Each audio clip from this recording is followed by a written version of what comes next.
అందరికీ నమస్కారం. 4వ రోజు నవరాత్రి శుభాకాంక్షలు. సో ఈరోజు మనం ప్రత్యేకంగా పూజించే దేవతలు కాత్యాయని దేవి, అలానే కూష్మాండాదేవి. సో వీళ్ళిద్దరి నుంచి మనం ఏం నేర్చుకోవచ్చు, మనం అడాప్ట్ చేసుకోవాల్సిన క్వాలిటీస్ కూడా మనం నేర్చుకుందాం. అయితే వీళ్ళ దగ్గర నుంచి మనం ఎలాంటి ఇన్స్పిరేషన్ తీసుకోవాలి, వీళ్ళ కాన్షియస్ నుంచి మనం ఏం నేర్చుకోవాలనేది నేను మీకు ఈరోజు వివరిస్తాను. మొదటిగా కూష్మాండాదేవి. కు అంటే చిన్నగా, ఉమా అంటే ఎనర్జీ, అండ అంటే ఎగ్. సో ఈ యొక్క సృష్టి అంతా కూడా, ఈ ప్లానెట్స్, ఈ యొక్క సన్, మూన్ అంతా కూడా కంప్లీట్లీ ఆవిడ యొక్క చిరునవ్వుతోనే సృష్టించబడ్డాయి అని మన పురాణాలు చెప్తాయి. ఆవిడ యొక్క శక్తి వల్ల, ఆవిడ యొక్క చక్కని చిరునవ్వు వల్ల ఈ యొక్క బ్రహ్మాండం అంతా కూడా సృష్టించబడింది అని చెప్పి మన పెద్దలు చెప్తారు. అయితే ఆవిడ దగ్గర నుంచి మనం నేర్చుకోవాల్సిన క్వాలిటీ ఏంటంటే చిరునవ్వు, శక్తి, ప్రశాంతత. ఎప్పుడైతే ఈ మూడు కలగలిపి మనలో ఉంటాయో మన జీవితం చాలా చాలా చాలా శక్తివంతంగా ముందుకు వెళ్తుంది. మనం యాక్చువల్లీ ఏం నేర్చుకోవాలంటే నవ్వడం నేర్చుకోవాలి అందరం కూడా. ఎందుకంటే ఇప్పుడున్న జనరేషన్లో అందరూ నవ్వడం మర్చిపోతున్నారు. ఎందుకంటే ఇప్పుడు ఎలాంటి నవ్వు వస్తుందంటే, ఎవరి మీదైనా కులి జోకులు వేస్తే, లేకపోతే ఎవరినైనా కామెంట్స్ కానీ జడ్జ్ చేస్తే వాళ్ళ మీద జోకులు వేసుకుని నవ్వడమే అయిపోతుంది. లేదా ఏ యోగాకో పొద్దున వెళ్ళినప్పుడు నవ్వితే ఆరోగ్యానికి మంచిదని చెప్పి నవ్వడం.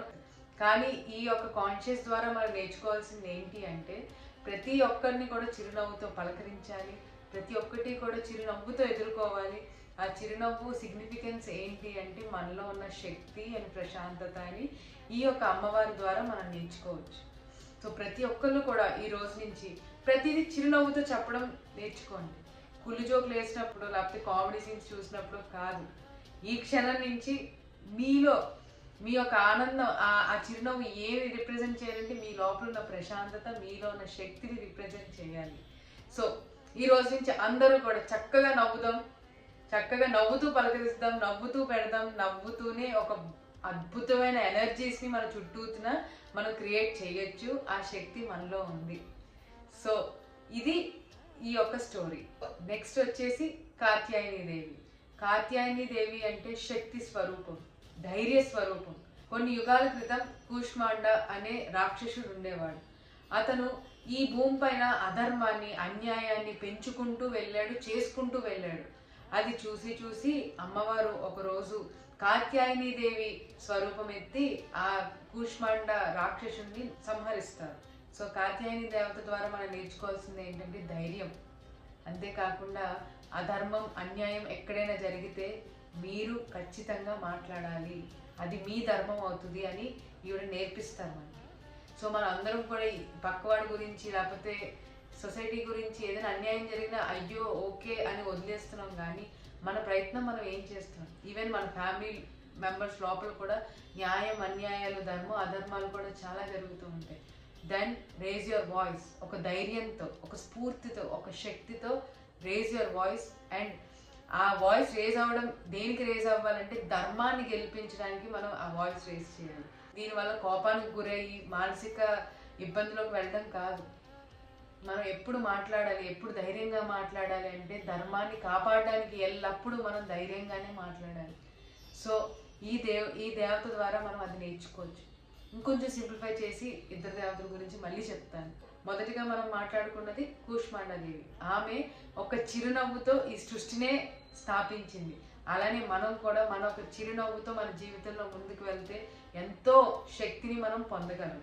అలానే ఇంకొక దేవత కాత్యాయని దేవి. కాత్యాయని దేవి అధర్మం మీద యుద్ధం చేసింది. యుద్ధం చేసి ఆమె ధర్మాన్ని రక్షించింది. ఈ భూమి మీద ఉన్న ప్రతి ఒక్కళ్ళు కూడా ఈ యొక్క ధర్మాన్ని కాపాడే ఒక బాధ్యత మన అందరి మీద ఉంది. సో ప్రతి ఒక్కళ్ళు ఎక్కడైతే అధర్మం జరుగుతుందో ఖచ్చితంగా మన ధర్మం కాపాడడానికి ప్రయత్నిస్తూనే ఉండాలి. అయితే మళ్ళీ నేను మీకు చెప్తా.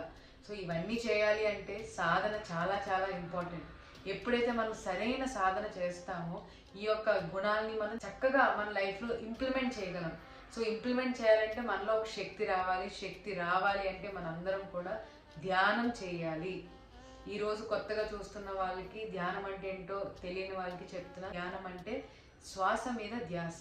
ఎప్పుడైతే మనం ధ్యానం చేస్తామో మనలో ఉన్న శక్తిని మనం ట్రిగర్ చేస్తాం, అంటే పెంచుకుంటూ వెళ్తాం. ఆ పెంచడం వల్ల ఈ యొక్క సాధనలన్నీ కూడా మనం సులువుగా చేయగలం.